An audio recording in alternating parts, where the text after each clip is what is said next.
warahmatullahi wabarakatuh. Di sini saya akan menjelaskan tentang sumber hukum taklifi maupun wadhi. Para ulama sepakat bahwa sumber hukum baik taklifi maupun wadhi adalah Allah setelah diutusnya Rasul dan sampainya dakwah.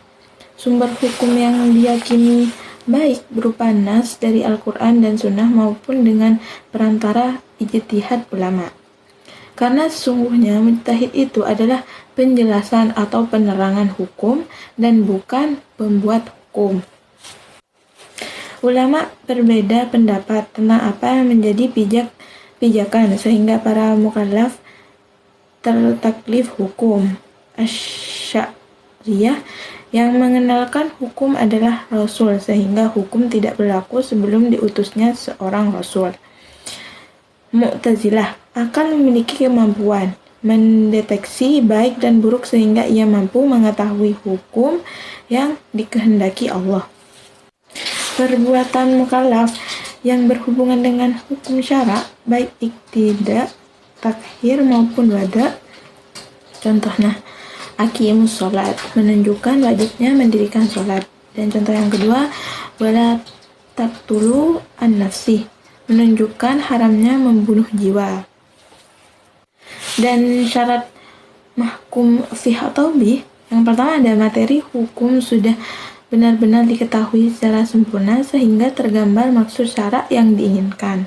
Dan yang nomor dua, materi hukum harus bersumber dari Allah yang telah menuntut untuk mengerjakan atau meninggalkan kitab sehingga muncul sikap taat terhadap perintah dan larangan Allah.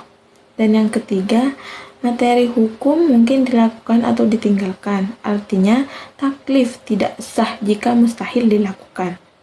Misalnya, menggabungkan dua hal yang bertentangan. Contoh, haram sekaligus wajib pada seseorang dalam konteks dan waktu yang sama.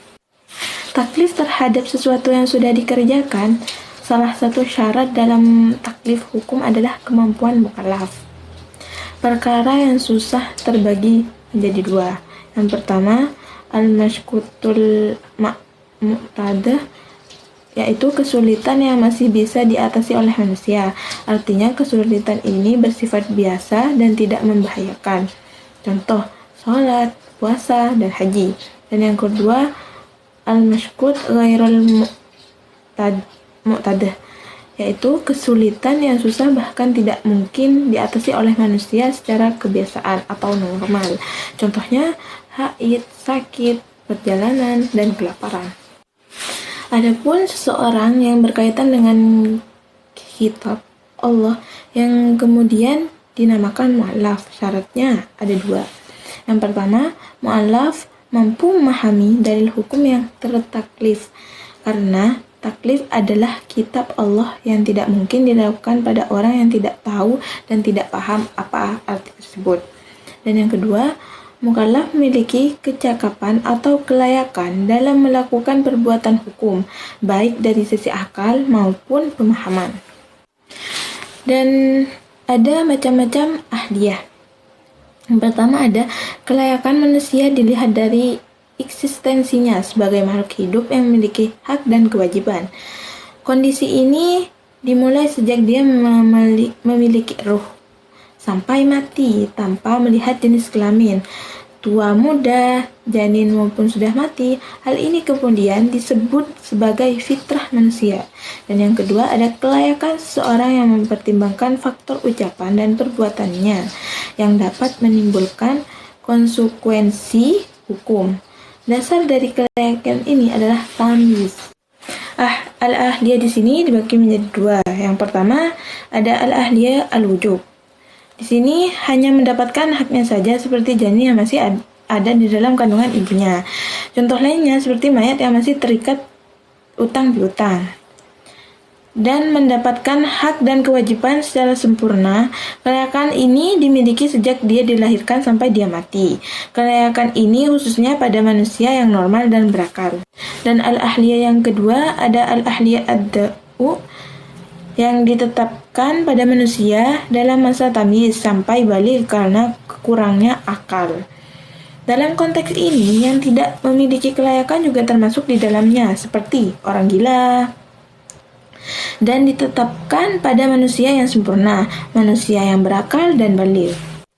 Adapun penghalangnya seperti keadaan mukallaf yang tidak bisa melaksanakan hak dan kewajiban yang tertaklif padanya. Penghalangnya ada dua. Yang pertama, penghalang yang tidak dapat diusahakan oleh manusia. Dia datang dan terjadi tanpa adanya intervensi manusia, seperti gila, anak kecil, lupa, tidur, sakit, haid, nifas, dan mati. Dan yang kedua ada penghalang yang terjadi karena adanya usaha manusia, seperti bodoh, mabuk, gurauan, atau bercanda, perjalanan, salah, dan bangkrut, dan sebagainya. Baik, terima kasih. Sekian presentasi dari saya. Assalamualaikum warahmatullahi wabarakatuh. Assalamualaikum warahmatullahi wabarakatuh.